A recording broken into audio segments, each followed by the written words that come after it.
What is the breaking point of a human soul? Where is the line between a mother's love and a wild animal's instinct?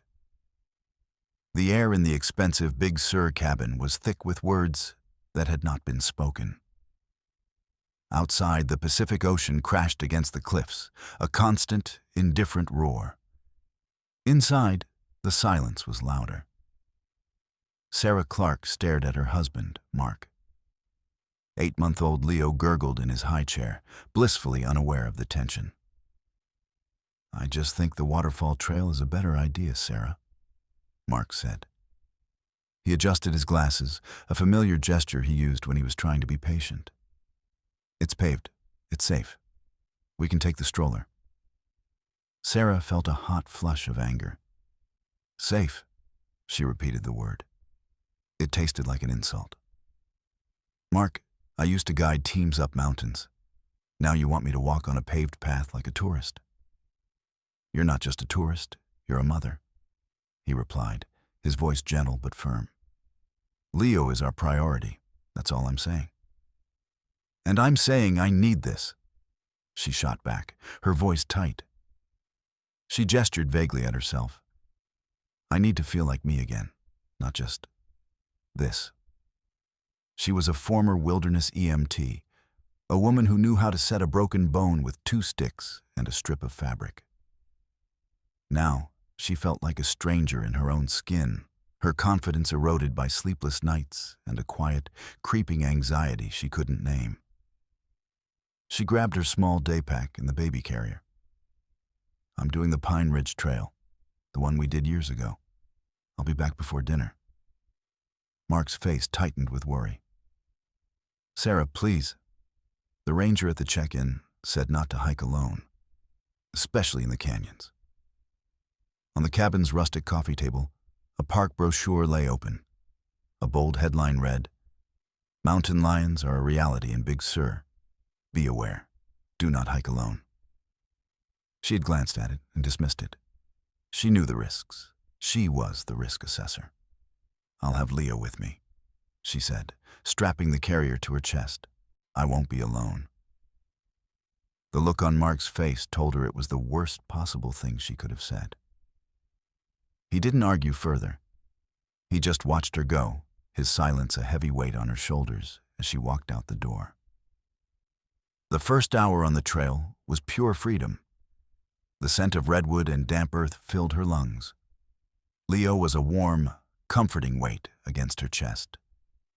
The narrow dirt path winding up the canyon felt like coming home. This was her church, the place where she had always found her center. For the first time in months, the fog in her mind began to clear. She felt strong, capable. She was Sarah Clark, adventurer. Not just a milk machine, not just a wife who couldn't explain the sadness that clung to her like damp moss. The turn was easy to miss. A small, weathered wooden sign, nearly swallowed by overgrown manzanita. One arrow pointed up, towards the coastal ridge. The other, fainter, led down into the deeper part of the canyon. Lost in thought, replaying her argument with Mark, she took the wrong fork. The path grew steeper, narrower. The towering redwoods gave way to dense oaks and tangled undergrowth. She didn't notice at first. She was too busy justifying her decision, feeling the righteous burn of her independence. Then the world went white. The infamous Big Sur fog did not roll in. It fell like a curtain. One moment, she could see the opposite canyon wall. The next, she could barely see the tree 10 feet in front of her. A sudden, chilling dampness soaked through her thin jacket. The temperature dropped dramatically. The cheerful sound of birdsong vanished, replaced by an unnerving, muffled silence. Panic, cold and sharp, pricked at her.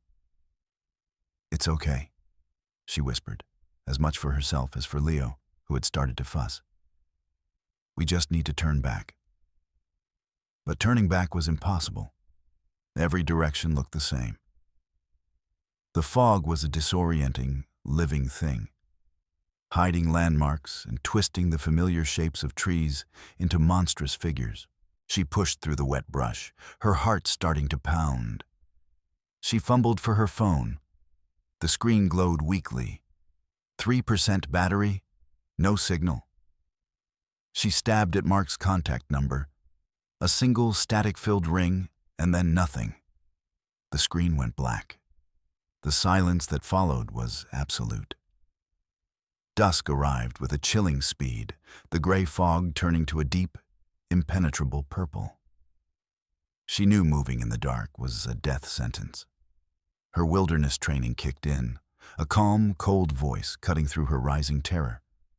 Shelter, warmth, water. She found a shallow alcove at the base of an ancient, gnarled redwood, its massive roots creating a small overhang. It wasn't much, but it was out of the wind. She sank to the ground, her body trembling. She gently unstrapped Leo, his small face crumpled and red from crying. She checked her pack. 2 diapers left, half a protein bar, less than a cup of water in her bottle.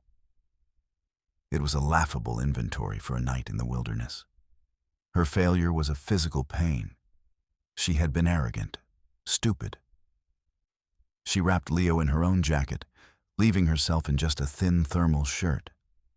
She held him to her chest, his small body a furnace of life against her own, which was growing colder by the minute. His cries echoed in the dark woods, a desperate signal of vulnerability.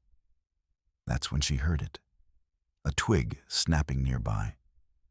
It was a clean, sharp sound, too heavy for a squirrel or a raccoon. Sarah froze. She instinctively clamped her hand over Leo's mouth, her own breath catching in her throat. The forest held its breath with her. And then, from the gloom just beyond her small clearing, 2 points of light ignited. They were green gold, reflecting the last embers of daylight.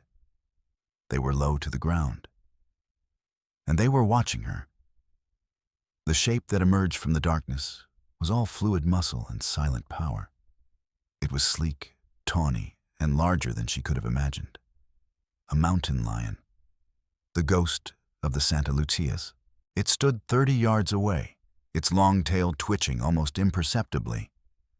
A low, guttural growl rumbled in its chest, a sound that vibrated through the ground and up into Sarah's bones. This was it. The scenario from the brochure. The ultimate nightmare. She was trapped with her child, and the apex predator of these mountains had found them. She squeezed her eyes shut, waiting for the rush, for the end. But the rush didn't come. She dared to open her eyes. The cougar hadn't moved closer. It simply lay down, its head on its paws, those unsettling eyes still fixed on her. It was a posture not of imminent attack, but of intense, wary observation. Then, Sarah saw a flicker of movement behind the large cat. A small, clumsy shape tumbled out from a hidden crevice in the rocks near the cougar. Then another. Kittens. They were tiny, spotted, and unsteady on their paws. The realization hit her like a physical blow. The cougar wasn't hunting. She had stumbled right into its den. She and Leo were not prey. They were an intrusion, a threat to be monitored. A fragile, terrifying truce settled over the clearing. The cougar watched Sarah. Sarah watched the cougar. Leo's muffled whimpers were the only sound. Then a new noise tore through the night, a series of high-pitched yips and howls from the ridge above them. Coyotes. They sounded close. Too close. A dark shape, low and slinking, darted at the edge of the clearing. The mother cougar was on her feet in an instant. She didn't look at Sarah. Her entire focus was on the new threat. A terrifying, air-splitting snarl ripped from her throat, a sound of pure, primal fury. She lunged forward 10 feet, a blur of muscle and rage. The coyote vanished into the undergrowth without a sound. The cougar returned to her spot, settling down to watch Sarah once more, a silent, deadly sentinel. But now Sarah understood. The cougar wasn't guarding against her. It was guarding the entire clearing. And by a terrifying twist of fate, Sarah and her baby were inside the protected zone. Before we continue, let us know from which city you are. We are interested to know from where our videos are watched. Don't forget to subscribe to the channel and leave your rating. This gives us motivation to make new and interesting videos. So, let's get started. The silence that followed the cougar's snarl was more terrifying than the sound itself. It was a vacuum, filled only by the frantic beating of Sarah's heart. The night was no longer just dark and cold. It was a contested territory, and she was an unwelcome refugee under the guard of a reluctant sovereign. Another hour passed, or maybe it was only 10 minutes. Time had dissolved into a series of terrifying moments. A violent shiver racked Sarah's body. Her teeth chattered uncontrollably. She knew the signs. Hypothermia was setting in. She pressed Leo tighter against her, burying her face in the fabric of the jacket she had wrapped him in, trying to steal back a fraction of his warmth. His small, steady breaths were a fragile metronome, counting down their chances. From the darkness to her left, a rustling in the leaf litter. Two small, masked faces with bright, curious eyes appeared. Raccoons.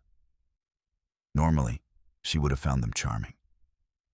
Now, they were another vector of unknown threat. Before she could even react, the cougar lifted her head. A low growl, deep in her chest, was all it took.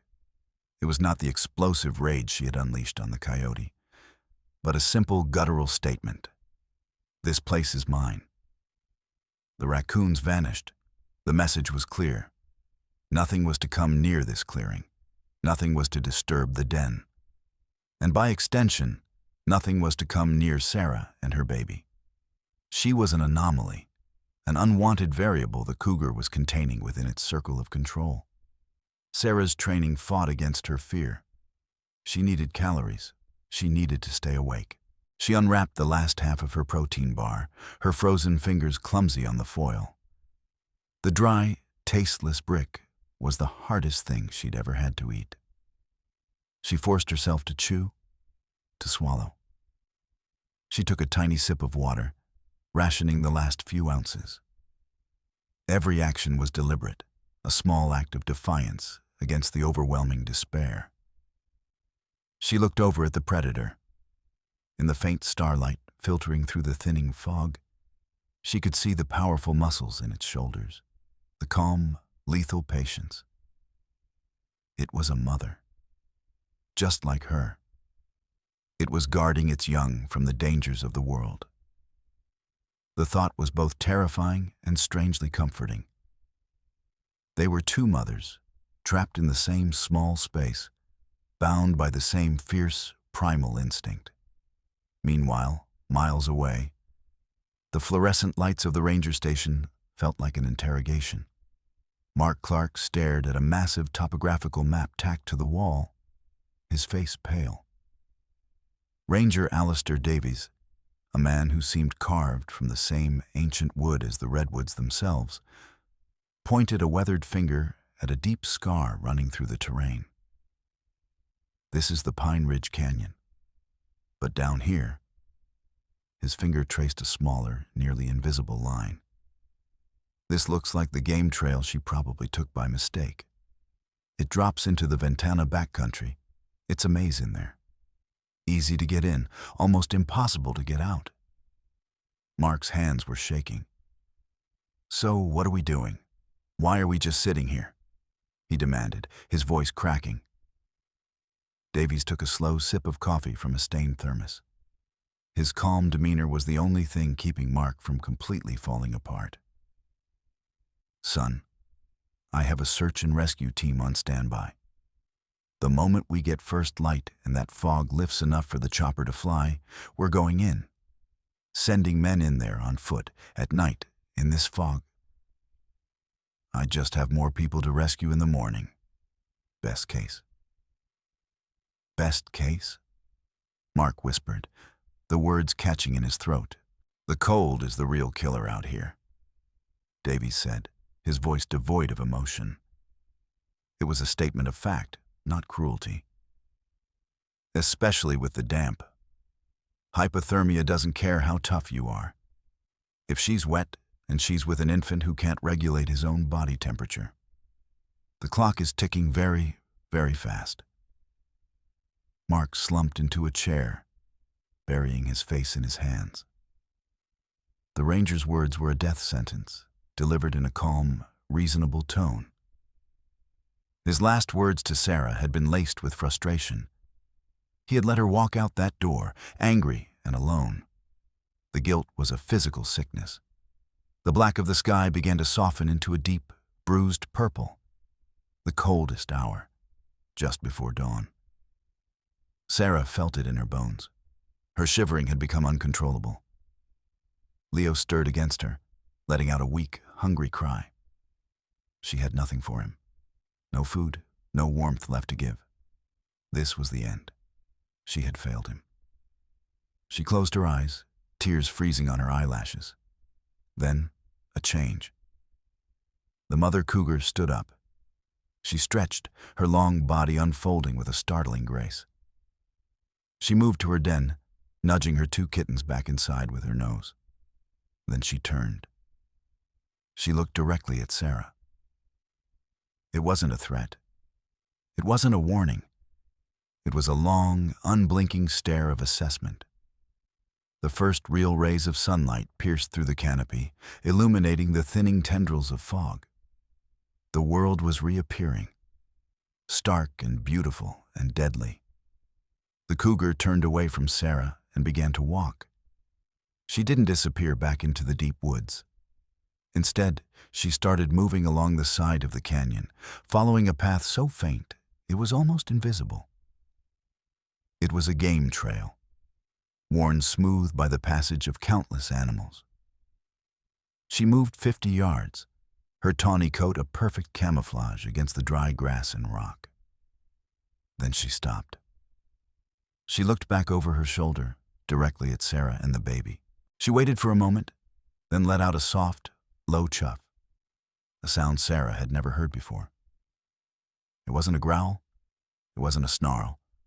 It was a sound of communication, a summons. Then the cougar turned and continued walking. Hope, sharp and painful, pierced through Sarah's exhausted haze. This was not a random act. This was a choice. The cougar was leaving. It was moving its territory, and it was showing her the way out. Or was it leading her into a trap? Was this the final cruel deception of a predator? Her rational mind screamed at her to stay put, to wait for the search party, for the sound of the helicopter that Ranger Davies promised. But her gut, the primal instinct that had been awakened during the long, dark night, told her something else. The helicopter might never find her in this dense canyon. The search party could be miles away. This animal, this fellow mother, was her only chance, her only guide. She looked down at Leo, his face pale, his lips tinged with blue. Waiting was a gamble she could no longer afford. She struggled to her feet, her legs numb and weak. She hoisted Leo's carrier onto her chest, her movements clumsy and slow. "Okay," she whispered to the silent woods, her breath a white plume in the cold air. "Okay, we're coming." Taking a deep, shaky breath, she took the first step, following the ghost of the Santa Lucias into the unknown. Each step was a negotiation with gravity. Sarah's thighs burned. Her feet were numb, stumbling over rocks and roots she could barely see. Ahead of her, the cougar moved with an impossible, silent grace. It was not a guide in the human sense. It didn't wait for her. It simply moved along its path, a flicker of tan fur against the gray rock, a ghost of movement at the edge of her vision. If she fell too far behind, she knew it would be gone forever. Leo was a dead weight on her chest. He was frighteningly still, his earlier cries having faded into a weak, exhausted silence. Her only focus was the space between her and the cougar. She could not let it widen. The thump, thump, thump of a helicopter blade cut through the morning air. It was distant, a ghost of a sound, but it was there. Hope, hot and fierce, surged through her, giving her a fresh burst of adrenaline. She tried to yell, but only a dry, rasping croak came out. The sound was swallowed by the vastness of the canyon. "We have tracks." The voice on the radio crackled in Ranger Davy's hand. "Boot prints, size 8.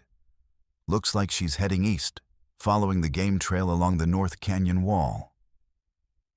Davies keyed the microphone. "Chopper 1, do you copy? Target is likely on the North Wall game trail, heading east." "Copy that, Ranger." The pilot's voice buzzed back. "Still have heavy fog pockets in that canyon. Visibility is near zero in spots. Can't get a visual." Mark listened, his knuckles white as he gripped the side of the Ranger's Jeep. He scanned the impenetrable wall of green and gray across the canyon. "She's in there right now?" he asked, his voice hollow. "She's alive?" "She's moving," Davies said, his eyes scanning the ridge with a lifetime of experience. "That's more than we could hope for an hour ago. Now we just have to get to her before she stops." Sarah's legs gave out.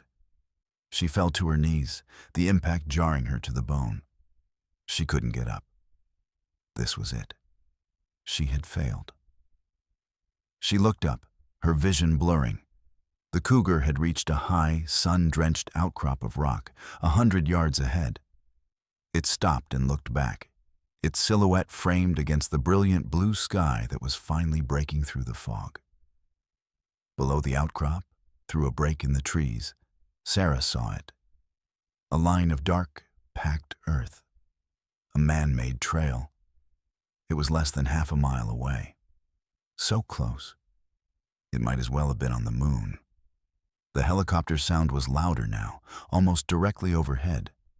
But she knew they couldn't see her under the thick canopy. The mother cougar looked down towards the trail, then back at Sarah. It held her gaze for a long, silent moment. In that look, Sarah felt a strange and profound connection, a shared understanding that transcended words, that transcended species. It was an acknowledgement of survival. Then, with a flick of its long tail, the cougar turned and melted into the dense chaparral on the far side of the rock. It was gone. "There!" Mark screamed, pointing. "On that ledge. Is that her?" Ranger Davies raised his binoculars. "I've got her. I have a visual. She's down, but she's moving." He grabbed his radio. "Chopper 1, we have a visual on the North Ridge, approximately 200 feet above the main trail. Deploying ground team now." The next few minutes were a blur for Sarah. The sound of men shouting her name. The sight of Mark, his face a mask of terror and relief, scrambling up the steep incline towards her. He reached her, falling to his knees, wrapping his arms around her and Leo. He didn't say a word, just held them, his body shaking with sobs. A young paramedic was there, cutting away her pack, wrapping her in a crinkling foil blanket, pressing a bottle of water to her lips. "You're okay," the medic said, his voice calm and professional. "You and the baby are going to be okay." "The cougar," Sarah rasped, her throat raw. "The mother, she showed me. She saved us." The medic exchanged a quick, knowing glance with Mark. "Hypothermia can cause vivid hallucinations," he said softly to Mark. "It's a common symptom." Mark just nodded, stroking her hair. "It's okay, Sarah. You're safe now. That's all that matters." They didn't believe her. She could see it in their eyes. To them, it was the rambling of a mind pushed beyond its limits. But Ranger Davies, who had reached them last, looked up at the rocky outcrop where the cougar had disappeared. He scanned the empty ridge for a long moment, his face unreadable. He looked back at Sarah, not with pity, but with a deep, quiet respect. "Mothers look after their own in these hills," he said, his voice low. "All kinds." Weeks later, the world was back to normal, or a new kind of normal. The silence in their house was no longer tense, but comfortable. The ordeal had burned away their unspoken resentments, leaving behind a stronger, more resilient bond. Mark no longer saw a fragile woman he needed to protect. He saw a survivor, a warrior who had walked through the heart of the wilderness and returned. And Sarah no longer felt the desperate need to reclaim the person she used to be. She had discovered a strength within her she never knew existed, the strength of a mother. It was fiercer and more profound than any mountain she had ever climbed. One evening, she was sitting on the floor, watching Leo crawl across the rug. A nature documentary was playing on the television. The narrator's voice was a low drone in the background. Suddenly, a familiar shape filled the screen. A female mountain lion, leading two small spotted cubs along a rocky ridge. Leo stopped crawling and looked at the screen, letting out a happy gurgle. Mark came into the room and put a hand on Sarah's shoulder. She didn't look at him. She didn't look away from the television. She just watched the cougar on the screen, a silent acknowledgement passing through her. It was a secret she would carry forever.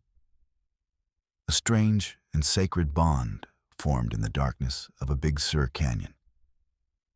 A testament to a language that all mothers understand. Was the cougar consciously helping Sarah? Or was its protection just a coincidence of pure animal instinct? Let us know your thoughts in the comments below.